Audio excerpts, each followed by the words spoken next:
औज़ुबिल्लाहि मिनश्शैतानिर्रजीम बिस्मिल्लाहिर्रहमानिर्रहीम। अस्सलाम वालेकुम स्टूडेंट्स, कैसे हैं आप?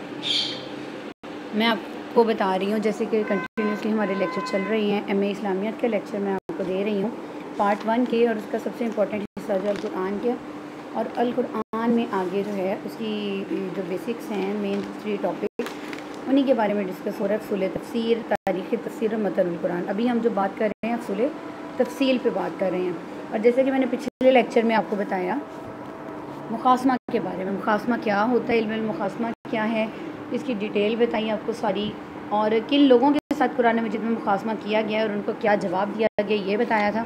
2-4 हैं इसके पॉइंट्स कि मुशरिकीन के साथ मुखासमा किया गया है, यहूद के साथ, नसारा और मुनाफिकीन के साथ।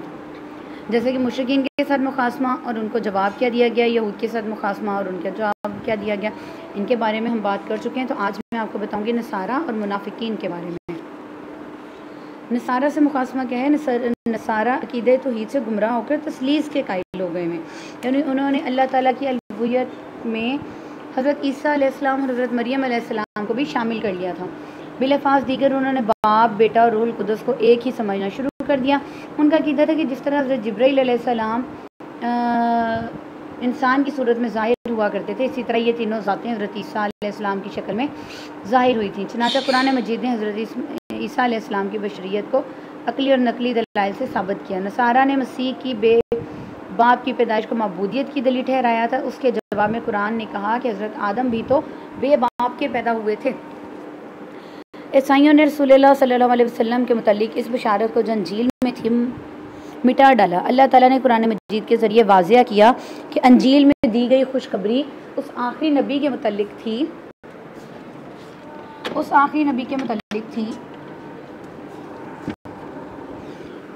ईसाइयों का अकीदा है कि हज़रत ईसा अलैहिस्सलाम को सूली पर चढ़ा दिया गया।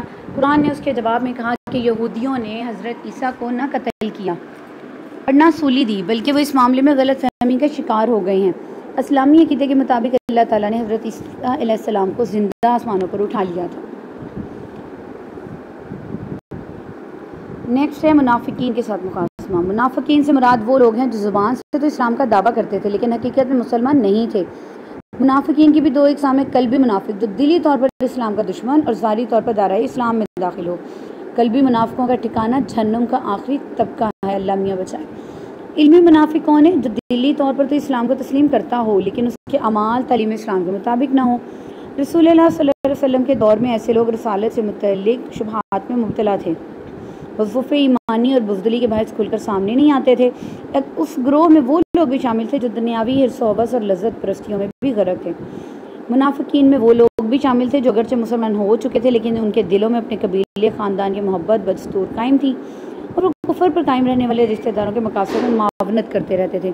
इस्लाम के मुकाबले में उन्हें काफिर रिश्तेदारों से ज़्यादा मोहब्बत थी। कुछ लोग ऐसे भी थे जिनका काम मुसलमानों में निफाक डालना था, यानी लड़ाई डालना, फूट डलवाना था। मुनाफिकीन को कुरान मजीद ने कैसे जवाब दिया? कुरान मजीद में मुनाफिकों की इज़्ज़त मज़म्मत की गई है। रिसालत और अकायद के बारे में इन शकों को शुबहात का मुँह तोड़ जवाब दिया गया है ताकि मुसलमान बाखबर रहें और उन लोगों से परहेज़ करें। तो स्टूडेंट्स, ये था आज का हमारा टॉपिक और मुखासमा वाले क्वेश्चन का पार्ट 2। आपके ज़हन में कोई भी क्वेश्चन हो पूछने के लिए, कोई भी बात हो पूछने के लिए, आप मुझसे ज़रूर पूछिएगा। नेक्स्ट लेक्चर में इंशाल्लाह हम मिलेंगे नेक्स्ट टॉपिक के साथ। आज हमने इसका वेरी इंपॉर्टेंट क्वेश्चन जो था उसूल तफसीर में मुखासमा का वो पढ़ा, और अगला टॉपिक जो होगा वो हम पढ़ेंगे दौरे हाज़िर में कुरान फ़हम में दुश्वारियों के असबाब और उनके हल के बारे में। नेक्स्ट टॉपिक इंशाल्लाह डिस्कस करेंगे। अगर पहले आपके ज़हन में कोई क्वेश्चन हो तो प्लीज़ अपने नोट डाउन करवाइएगा ताकि मैं उनके जवाब आपको नेक्स्ट लेक्चर में दे दूँ। तो अपना ख्याल रखिएगा, दुआओं में याद रखिएगा। थैंक यू, अल्लाह हाफ़िज़।